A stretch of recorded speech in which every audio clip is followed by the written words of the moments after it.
De l'autre côté. Ah ouais. Alors, racontez-moi un peu comment est née l'idée du projet et comment vous vous répartissez les rôles. Alors, donc, l'idée, c'est parti de... Oh oui. Mon idée, en fait, c'est... je voulais raconter une histoire. Voilà, qui était là-dedans. Une histoire qui soit une série, en fait, ni une série télévisée, ni... Je voulais utiliser le web. Donc, en fait, je vais au début faire un feuilleton radiophonique. Et puis, je me suis dit... L'audio pur, on a quand même pas mal regardé ce qui se faisait, c'est bien, mais d'un autre côté, si on pouvait y rajouter de l'image dedans, sans faire pour l'autant une série audiovisuelle à la caméra, il y a moyen de trouver quelque chose avec du graphique en plus. Et donc c'était l'idée, c'est d'avoir donc une bande audio, donc de concevoir une série comme un scénario de film en fait, mais avec une bande audio et une bande graphique. Et avec de chercher une complémentarité et pas une redondance entre le son, l'audio, les dialogues et puis la partie graphique. Donc voilà, et comme j'ai des idées dans le tiroir à la tête, quoi, je voulais un petit peu raconter. Alors, je voulais faire une série qui soit science-fiction, fantastique, mais aussi humoristique en même temps. Et ce que je voulais raconter, c'était un peu une ode à la diversité humaine et à tout ce qu'elle comporte, c'est-à-dire à la fois ce bonheur de notre espèce, d'avoir tant de diversité, mais aussi sa plus grande peine aussi, c'est ceux qui en profitent et qui essayent justement de transformer cette diversité en une arme de pouvoir et qui exclut les différences. Donc, voilà.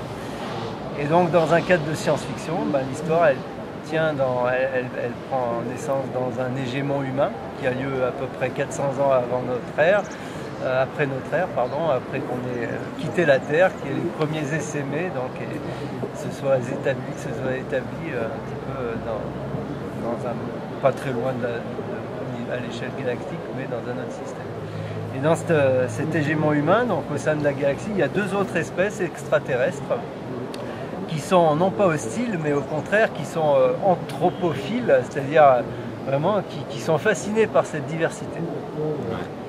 Et l'histoire se tiendra à peu près en 2 saisons, et on va dire que le pitch final des 2 saisons, c'est qu'une menace extragalactique menace non seulement les hégémons humains, mais les 2 autres espèces amies, et que il faut faire quelque chose. Sauf que les humains restant les humains, les 2 autres espèces, bien qu'il y ait un pont hyperspatial qui soit un petit peu entre les deux, ils les aiment pas trop, surtout que l'hégémon humain est dirigé par une sorte de race noble, de pure lignée qui dépend directement des premiers essaimés. Donc on a un hégémon qui est dirigé par une espèce de conglomérat entre une église chrétienne et puis un libéralisme économique intensif. Donc ça s'appelle l'église chrétienne de l'hégémonie et de l'économie libérale, l'échelle. Donc voilà. Et donc l'histoire commence, le héros en fait est un de ces nobliaux-là qui a été en fait banni sur un astéroïde pour avoir violé un dogme principal, le dogme du saint onanisme. Parce qu'en fait cette lignée, pour préserver le risque de se faire polluer par des gènes étrangers, interdit la copulation. Donc la copulation étant interdite, et comme il faut bien trouver du plaisir pour quand même que l'organique humain soit satisfait, on prêche l'onanisme. Bref, ça c'est l'incident déclencheur, c'est que notre héros, lui, il est contre ces valeurs-là, pour une raison en fait, on va dire, qui tient à ses origines réelles. Je ne vais pas développer tout ça. En fait, ce héros-là, il va se trouver donc banni pour avoir violé ce culte du saint onanisme, et il va vivre une odyssée qui va être celle de conduire la croisière des origines, donc une croisière qui est sur Terre, là d'où sont partis les premiers essaimés, qui est organisée par son père, qui est le chef de toute l'échelle en fait. Et lui, le fait qu'il conduise cette odyssée, son objectif principal, c'est de retrouver son amour originel avec lequel il a commis le péché de copulation. Et donc ça va être la première saison, ça va être cette Odyssée-là. Sauf que, en fait, cette Odyssée-là, elle va être pilotée en sous-main par deux représentants des deux races extraterrestres qui aiment les humains. Parce qu'ils veulent en faire eux. Ils veulent faire de ce gars-là qui a quand même quelque chose de plus par rapport à ces instances dirigeantes très scissionnistes. Ils veulent en faire le fédérateur d'un hégémon à trois pôles qui soit humain et les deux autres races aériennes. Donc ils le manipulent pour arriver à voir s'il en est capable d'abord. Donc est-ce qu'il est capable d'être rassembleur de toutes ces espèces et de tous ces mondes différents pour faire face après à la menace extra-galactique.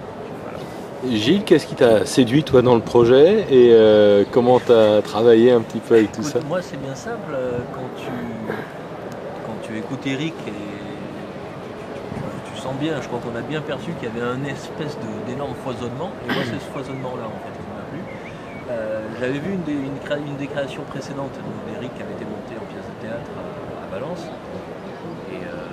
3h30, hein, c'est ça, de représentation, je crois. Non, 2h30. 2h30. 3h moins quart. 3h On a réduit à 2h15. On a retravaillé quand même. Tu sors de là, bon, déjà tu as l'impression que c'est passé vite, mais tu en as pris plein les yeux, plein les mirettes, ça part dans tous les sens. Et je trouvais qu'en termes de création, il y avait quand même. C'était vraiment spécifique, c'était vraiment inhabituel et original. Et alors, ce qui, moi, me plaît bien dans les histoires d'Eric et dans celle-ci, parce que je le vois bien, je sens bien où tout ça va nous mener, c'est cette interaction politique, humaniste et sexuelle, en fait. Et moi, ça m'amuse bien, d'avoir cette espèce de... Il a toujours une espèce de scénario irrévérencieux, en fait. Et alors, après, il l'embrouille comme il veut, il le met dans une espèce de contexte, mais je pense que finalement, presque le corps principal, ça reste ça quand même. Et ça m'amuse bien. Visuellement, c'est assez riche, quoi. Et voilà, du coup, voilà, pour le coup, il y a cet aspect-là. Après, bon, le deuxième challenge, c'est de créer quelque chose d'homogène visuellement, parce que tant que ça restait d'une part dans sa tête, je pense que c'est très homogène dans sa tête. C'est que dès que ça passe au niveau langage que ça devient bouillonnant. Et je pense que du coup, visuellement, pour communiquer ça, il faut une traduction homogène, visuelle qui soit à peu près compréhensible par tous. Et je crois que là, voilà, ça c'est peut-être mon rôle à moi. D'essayer de... Où vous en êtes aujourd'hui du projet concrètement? Alors, on est en phase de développement, c'est-à-dire que moi j'ai écrit donc la structure du scénario.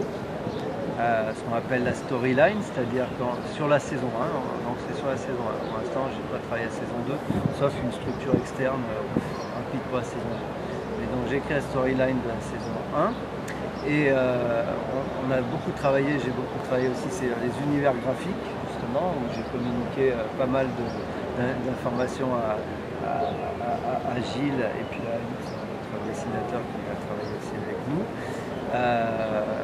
Et il y a pas mal d'ébauches qui ont déjà été faites. Est-ce que je peux faire voir deux ébauches? Parce que je trouve que juste au stade de l'ébauche, moi je trouve que c'est quand même vachement bien. Ouais, pour l'instant, voilà, on a beaucoup de croquis quoi, on a des croquis comme ça. Ça c'est l'intérieur d'une cathédrale qui marie en fait, qui va marier salle de réunion, meeting, business hyper moderne, et puis cathédrale à l'ancienne, quoi. Ouais. On a l'astéroïde ici, voilà. Et donc voilà, on en est à cette phase-là. Moi, j'ai j'ai scénarisé le prologue, le premier jet, parce que quand on fait des jets de scénario, c'est jamais le premier, il y a toujours un tournant. Et je travaille maintenant sur l'épisode 1, sur la scénarisation de l'épisode 1. Donc, sachant en fait qu'on voit ça en deux phases, c'est-à-dire que nous on voudrait produire un pilote qui fasse épisode 1 et le prologue et épisode 1, de manière à l'inclure dans la Bible scénaristique qui est là, avec un visuel, pour pouvoir un petit peu proposer ça à un partenaire, pour pouvoir chercher un partenaire. Comment, question bête, mais en termes de financement, comment vous faites pour ne serait-ce que ce prologue-là? Alors pour l'instant c'est autofinancé. Ouais. Donc là on prend le pari que moi je vais fait bénévolat pour produire quelque chose quand même d'attractif, hein, Ouais. de qualité. Sachant que moi j'ai déjà quand même une petite expérience sur un feuilleton radiophonique, donc je sais où on peut aller, où on ne peut pas aller en termes de temps passé. Hein. Donc, voilà. Et après, le pari, c'est justement à partir de ce pilote, trouver soit un producteur qui nous trouve des financements, hein, soit d'aller chercher aussi nous-mêmes des financements directs quoi, pour produire le reste de la saison. Il y a un site dont Emmanuel Aubert va parler, c'est KissKissBankBank, c'est intéressant aussi, c'est un site où on peut faire un appel à des cotisations sur des personnes qui sont des souscriptions sur des personnes qui sont un peu intéressées par le projet. Donc ça permet aussi de voir si c'est intéressant aussi comme projet, si ça suscite un intérêt. Gilles, ça a l'air d'être un boulot juste énorme. Pharaonique. Ouais, c'est ça à peu près. Et, pour l'instant, c'est que le début, donc je pense que l'aspect pharaonique, on va s'en apercevoir quand on aura trouvé le financement. Sinon, je pense que ça restera un projet avec un petit P à pharaonique, parce que sinon c'est le jeu pas possible. Mais là, sur ce qui peut être fait, c'est quand même la construction des univers, l'animation des images, voir comment ça se peut s'articuler.